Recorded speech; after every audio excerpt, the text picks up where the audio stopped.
Girlfriend boyfriend ना एक ठो ट्रेंड चल गया, अजब हाल है भाई साहब। एक बात हम आपसे कहना चाहते हैं, मेरे पैसे से अगर आप मोबाइल खरीद लीजिएगा तो अल्टीमेटली इकोनॉमिक्स के हिसाब से उस मोबाइल पर अधिकार किसका होगा? मेरा होगा, क्योंकि पैसा मेरा है।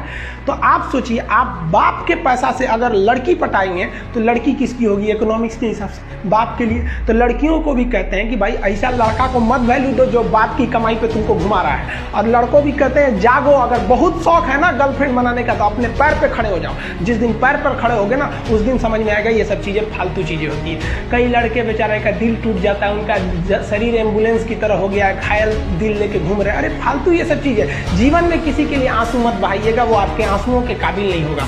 और जो आपके आंसुओं के काबिल होगा वो कभी आपको रोने नहीं देगा।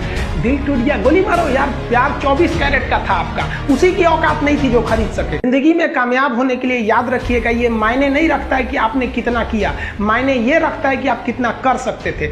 जब लंका में पुल बनाया जा रहा था पत्थरों को जोड़ जोड़ कर सीता माँ को लाने के लिए, तो बंदरों के साथ साथ गिलहरियाँ भी वहाँ पत्थर भर रही थी। तो इन सब से कितना पत्थर ही उठेगा। एक बंदर आया तो उठा के फेंक दिया गिलहरी को, भाग यहाँ से, तो इतनी पत्थर बीच में ला रही है। तो मर्यादा पुरुषोत्तम राम के पास वो जाके गिलहरी गिरी, तो गिलहरी को वो प्यार से सहलाए थे ना, तो ऐसा कहा जाता है कि इस पे जो निशान है गिलहरी के पीठ पे वो राम जी का है। राम जी ने उस बंदर को बुलाया और कहा कि देखो तुम इतना विशाल पत्थर उठा रहे हो तो तुम्हारा शरीर भी विशाल है। ये गिलहरी इतना बड़ा पत्थर उठा रही है जितना इसकी क्षमता है। तो आप अगर कामयाब होना चाहते हैं तो आप ये मत सोचिए कि आप हमने आज 8 घंटे पढ़ लिए या 8 घंटा हम मेहनत किए। आप ये सोचिए कि आप कितना कर सकते थे। और देखिए, जो सपने देखते हैं उनके लिए तो पूरी रात छोटी पड़ जाती है, और सपने पूरे करने वाले के लिए पूरा दिन छोटा पड़ जाता है। अगर आपके अंदर जिम्मेदारी है ना तो आप यकीन मानिए आप चैन से सो नहीं पाएंगे।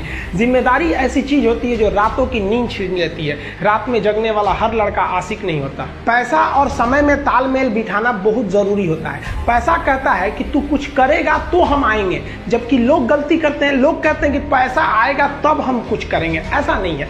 पैसा कहता है कि तू मुझे आज बचा ले, मैं कल तुझे बचा लूंगा। पैसा बेशक भगवान नहीं है और ना ये आपके साथ ऊपर तक जाएगा, लेकिन पैसा जब तक आपके साथ है ना तब तक आपको नीचे गिरने नहीं देगा। देखिए, पैसा जीवन में बहुत कुछ है, बहुत कुछ, लेकिन पैसा सब कुछ नहीं है। इंसानियत मायने रखनी चाहिए। समय के साथ आप कभी खिलवाड़ मत कीजिएगा। दुख की बात यह है कि समय बहुत कम है, लेकिन सुख की बात यह है कि अभी भी समय है। लेकिन समय के पास इतना समय नहीं है कि आपको दोबारा समय देगा।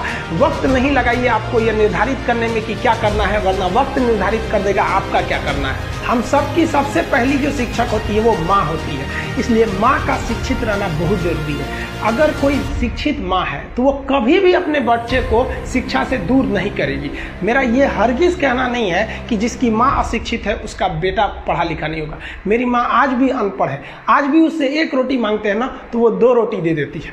दुनिया की सबसे अच्छा अलार्म जो होता है वो माँ होती है। आप कहिएगा सुबह 7 बजे उठाने के लिए, वो आपको 6 बजे ही उठा देगी और कहेगी बेटा 8 बज गया आपको। इस दुनिया में आपको सबसे बेहतरीन ढंग से जानती है कोई तो आपकी माँ। वो और दुनिया से आपको 9 महीने पहले से जान रही होती है। कहा जाता है कि मेरे नसीब में एक भी गम न होता अगर मेरी तकदीर लिखने का हक मेरी माँ को मिला होता है।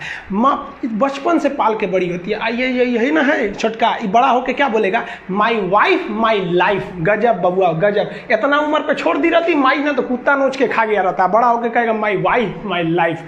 कभी भी माँ बाप से आप ऊंचे आवाज़ में बात नहीं कीजिएगा, वरना आपको शिक्षित कहलाने का कोई अधिकार नहीं है। और बाप जो होता है ना बड़ा खुददार इंसान होता है, कभी बोल नहीं पाता है। माँ तो बोल भी देती है ना, बाप बोल नहीं पाता है। जेब खाली रहने के बावजूद मैंने बाप को कभी ना कहते नहीं देखा। इस दुनिया में बाप से रईस इंसान मैंने नहीं देखा। देखते होंगे कुछ लोग आपके गलत बात का भी जवाब नहीं दे पाते हैं। तो जवाब देने भाई साहब सबको आता है। बीच में माँ बाप का संस्कार चला आता है, और संस्कार बहुत चीज़ होती है। संस्कार यदि आपके अंदर है तो सब कुछ हारने के बाद भी आप जीत सकते हैं, और अगर संस्कार की जगह अहंकार आ गया ना तो जीता हुआ भी चीज़ों को हार सकते हैं।